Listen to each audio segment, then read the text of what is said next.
Greetings, my name is Brenda. Not so long ago, I was just a regular person, navigating through the everyday sameness, looking for something more fulfilling. There was this dream I harbored within, a dream of opening my bakery. This wasn't just any wish. It was a dream that filled my thoughts, giving my life a direction and a purpose I hadn't felt before. So, one day, I mustered up the courage to discuss it with my husband, Brian. Brian, I began, I've been thinking about starting a bakery. A bakery? Are you serious? You don't have the experience or the skills for that. It's just a fantasy, he replied, skepticism clear in his tone. But my passion was undeniable. I love baking, and I want to contribute to support us, I told him. What's the point, Brenda? You're chasing after impractical dreams, he said. I knew it seemed unlikely, but my belief in myself was strong. I believe in this. I want to create something meaningful, something that spreads happiness, I responded. Brian was unconvinced. Look at the reality. We have bills and responsibilities. Your bakery won't pay the bills. It's just a waste. Yet, I stood firm in my resolve. I have to believe in myself, Brian. I don't want to live wondering what if. Fine, do what you want. But I'm telling you, it's going to fail. I won't back this up, he dismissed. Despite Brian's lack of faith, I didn't let his words deter me. I started saving money and baking from our home, proving that my dream had a foundation. Brian, I've managed to save some money and kickstart my home-based bakery, I shared, hoping for some support. A home bakery? I told you, it's a waste of time, he retorted. I know the odds are against me, but I'm giving it everything I've got, I said, trying to stay positive. Be realistic, Brenda. You can't match up to the big names. It's just a hobby, not a legitimate business, he argued. To me, it's more than a hobby. I'm determined to make this work, I countered, my resolve unshaken. Motivated? You need to see the reality. This venture is going nowhere. It's draining your time, our time together. You're so buried in baking that you neglect everything else, he lamented. I'm sorry you feel neglected, but I'm doing my best to juggle everything. This business is very important to me, and I wish you could see that and offer your support, not criticism, I explained, hoping to bridge the gap between us and our dreams. Seeing the dedication I poured into my venture, only for it to seemingly stagnate, was incredibly disheartening. Despite the lack of visible progress, I clung to the belief in my potential and continued to work tirelessly. The encouragement came in small doses. Friends who sampled my creations had nothing but praise, describing my food as delicious. All I needed, I reasoned, was a bit of marketing to turn things around. I held on to hope, thinking that maybe, just maybe, Brian's skepticism would morph into respect once my business began to turn a profit.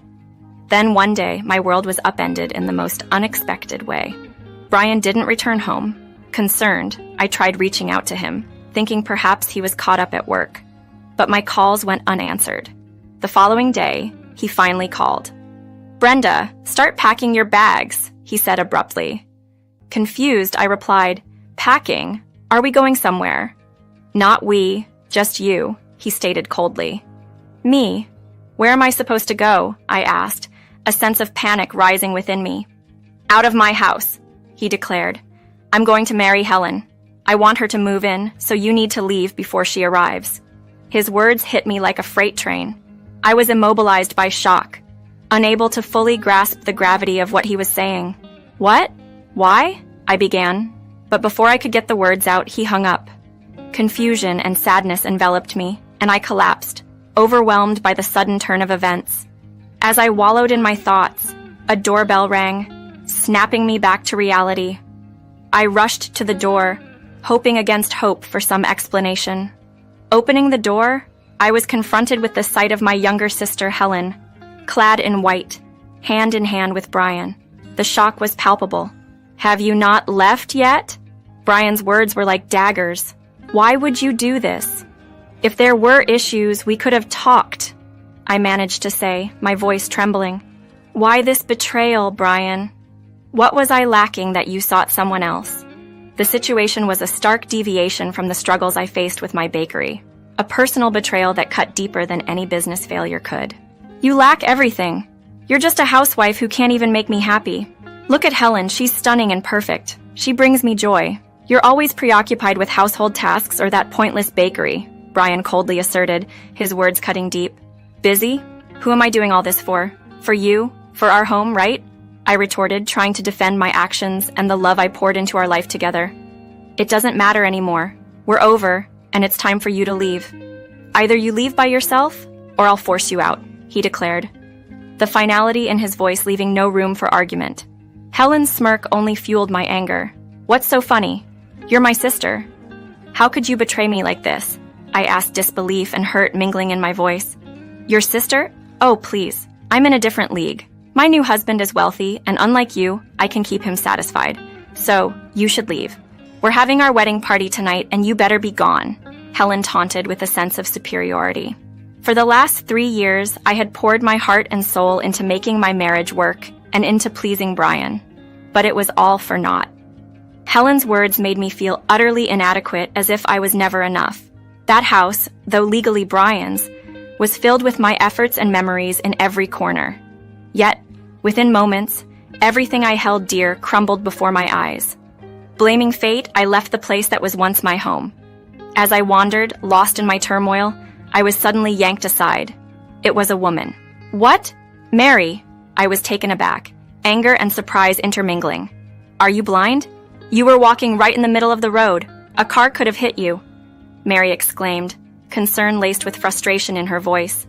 Mary, a friend from my childhood, and here we were, reconnecting under such bizarre and distressing circumstances. Her words snapped me out of my daze. I had been so consumed by my thoughts that I hadn't noticed the danger I was in. The thought of what could have happened sent shivers down my spine. Are you listening? What's wrong with you? Mary pressed on, noticing my distant gaze. Yes, I'm sorry. Thank you, Mary. I managed to muster a mix of gratitude and confusion in my voice. It's okay. Do you need help? Where are you going? I can give you a ride, she offered kindly. Where was I going? I had no close friends nearby to turn to. My parents lived far away, and I didn't want to burden them with my troubles. Brian had been my world, and now, stripped of that identity, I felt a profound sense of shame and loss. Honestly, I found myself at a loss for what to do next. Actually, I have no idea where to go. But could we maybe head to a restaurant? I just realized I'm incredibly hungry. How about you? The thought struck me suddenly, highlighting a hunger I hadn't noticed amidst the chaos. But then, the reality of my situation dawned on me. I had left everything behind, including my wallet. I'm sorry. I don't have any money right now, I confessed to Mary, feeling a mix of embarrassment and helplessness. Don't worry about it. We're friends. Let's go, Mary assured me, her kindness offering a momentary solace. We arrived at a restaurant that seemed out of place in my current life. A beautiful establishment with a grand chandelier that immediately captured my gaze. Didn't you move to New Zealand? What brings you back? I asked, surprised to find her here of all places. Yes, I was studying there. After finishing my degree, I returned here for a job opportunity, Mary explained. I couldn't help but express my concern over the expense of the lunch, especially given my financial state. Mary, you really don't have to do this. This place looks pricey. It's fine. I've got this, she reassured me, just as our meal arrived. The table was set with an appetizing array of broth, Greek salad, and a grilled portobello mushroom burger. My hunger got the better of me, and I started eating before Mary could even join in. When asked if I enjoyed the meal, I inadvertently critiqued the burger buns, suggesting they could be improved.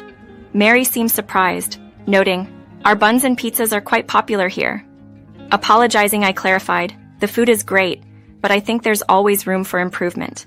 Maybe a crispier, better-baked bun, and the broth could use a bit more seasoning." "You sound like a chef," she observed, a hint of admiration in her voice. I laughed it off. "Oh no, not at all. I was just a housewife, well, until recently. I bake quite a bit and even started a small baking business, but it's struggling." Mary then suggested something that hadn't crossed my mind. "With your knowledge, why not try working in restaurants? Not all places look for formal qualifications. Your experience could be more than enough." As we delved deeper into a conversation, Mary sensed my distress and offered a listening ear. Sharing my story with her felt like lifting a weight off my shoulders. Her reaction was immediate and supportive.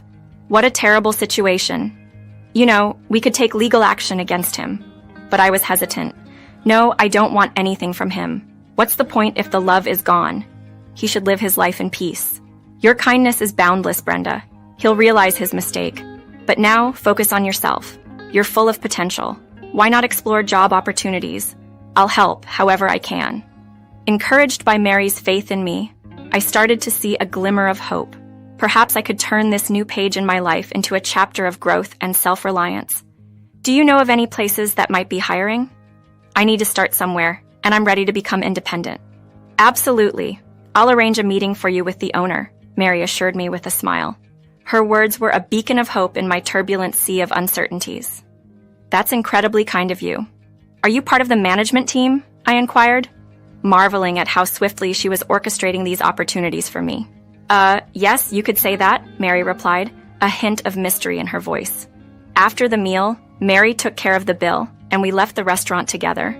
I was filled with a newfound sense of hope, but was also acutely aware of the immediate practicalities of my situation. So where to now?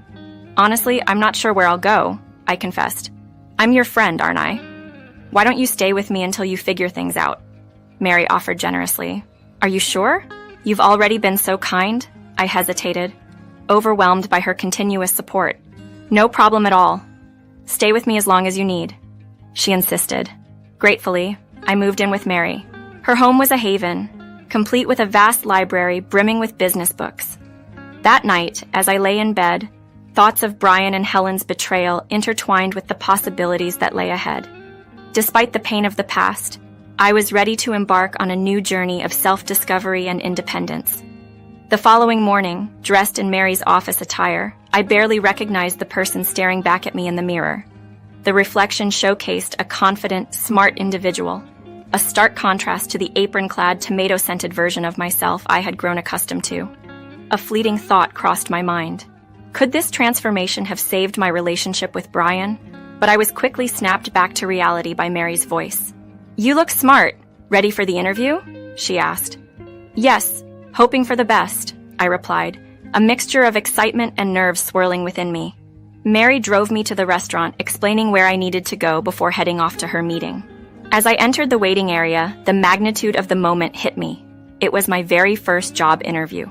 Mustering all my courage, I stepped through the door, only to find myself face to face with a familiar figure. Sorry, can I come in? I asked, momentarily taken aback. Hey, Brenda, there's no need to be formal.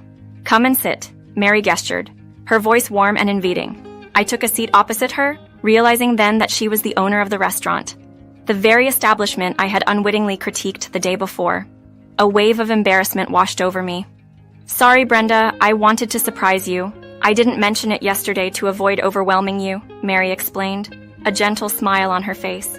So, shall we start the interview? I asked, eager to move past my initial shock. Actually, I think we've seen enough to make a decision. But the head chef would like you to work in the kitchen today. We'll discuss the job role and other details tomorrow, Mary informed me. Thank you so much, Mary, I said, gratitude filling my heart. No need to thank me. Just do your best in the kitchen, she encouraged. Entering the kitchen, I was awestruck by the bustling environment that felt straight out of a cooking show. It was a world I had always admired from afar, and now I was about to be a part of it. Walking into the restaurant kitchen for the first time, I felt like I was stepping into a whole new world. A world I had only dreamed of being a part of. Given the task of recreating the broth we had the day before and improving the burger buns, I poured my heart into the cooking, eager to showcase my potential. To my delight, the head chef was impressed by the tweaks I made, offering high praise as my colleagues savored each bite. Amazed that I had transitioned from a housewife to this new role so seamlessly, this experience was a revelation to me, uncovering abilities I hadn't realized I possessed.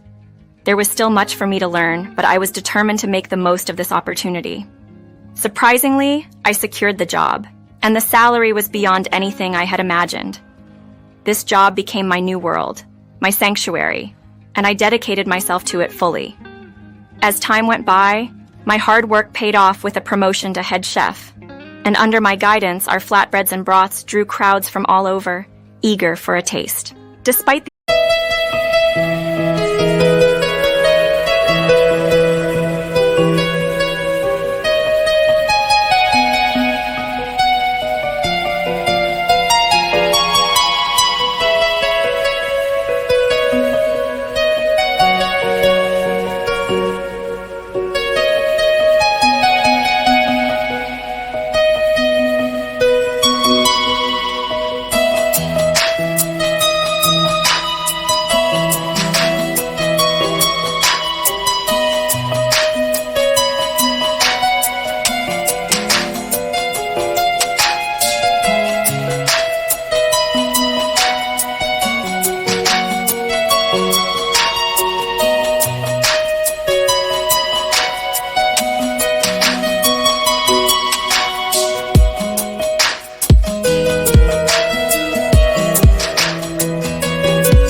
These successes, the dream of opening my bakery lingered untouched in the back of my mind.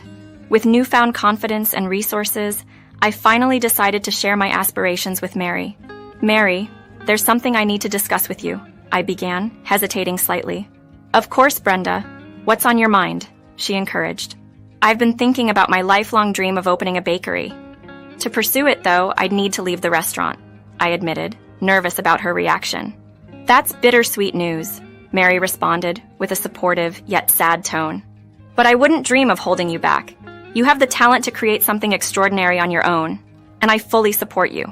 Grateful for her understanding and encouragement, I committed myself to ensuring a smooth transition for the restaurant before my departure. In time, I left the restaurant with Mary's blessings, using my savings to open Brenda's bakery in the heart of the city. Assembling a talented team, we worked tirelessly to make the bakery a reflection of our passion and dedication to quality. To our amazement, the bakery not only met but surpassed our expectations. The community embraced us wholeheartedly, celebrating the exceptional quality of our bread and pastries. Buoyed by this success, we expanded into a full-fledged restaurant, quickly becoming a beloved gem of the city. Our little establishment was even featured in food magazines, a testament to our hard work and the community's support. This journey, from the depths of despair to achieving my dream, was a testament to the resilience of the human spirit and the power of believing in oneself. Brenda's bakery had transformed into a brand, a testament to my dreams coming to life. Inspired by the memorable chandelier in Mary's restaurant, I decided our new restaurant deserved an equally unique interior. Soon, I was sifting through offers from numerous top-notch design firms, eager to find the perfect fit for our space. Then, unexpectedly, a call from the past disrupted the present. "Hello, I'm Brian from Blue Haven Interiors, calling about the design contract for your restaurant. May I schedule a meeting with the owner?" It was Brian, my ex-husband, the one who had once turned my life upside down. Why now? Why him? A storm of emotions, anger, sadness, and surprise swirled within me. "Brian, is that you?" I asked, barely masking the tumult inside me. His response was hesitant. "Oh, Brenda? I didn't recognize your voice. It's different now." "What do you want?" I pressed, not ready to tread into the past shadows. "I'm sorry, Brenda. I was wrong before, unable to see your worth and potential. Please forgive me," he pleaded, his voice laden with regret. But the wounds he'd left were too deep. "You shattered my trust, Brian. It's too late to apologize. Please, just leave me be." Despite my clear disinterest, he persisted, begging for a mere 10 minutes of my time. Reluctantly, I agreed.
To listen, remembering all too well how he had dismissed my pleas in the past. He spoke of his failures, his dismissal from his previous job, and his struggles at Blue Haven Interiors. This contract, he claimed, was his last chance to salvage his career. "I'm sorry, Brian, but I cannot involve your company," I said firmly. the finality in my voice mirroring the closure I sought from our shared past. Hanging up felt like closing a chapter, a reversal of the moment he had ended our relationship with a call. When Mary visited that weekend, I found myself pouring out the entire encounter. She had become more than a friend. She was family. Mary listened intently, her reaction a mixture of shock and understanding. "Brenda, he's getting a dose of his own medicine. But let's not dwell on this. Let's enjoy our day," I agreed, trying to put the incident behind me. Yet Brian's message arrived soon after, a plea for reconciliation and promises of divorce from Helen, claiming a newfound appreciation for what we had. But as I sat there, sharing gelato with Mary, I felt nothing for Brian's plight. My journey had moved me beyond his reach, into a life filled with success and genuine relationships. "I've moved on, Brian. I wish you the best," I texted back, a simple yet powerful declaration of my independence. And with that, I continued to relish my gelato, savoring the sweetness of my freedom and the success that was entirely my own.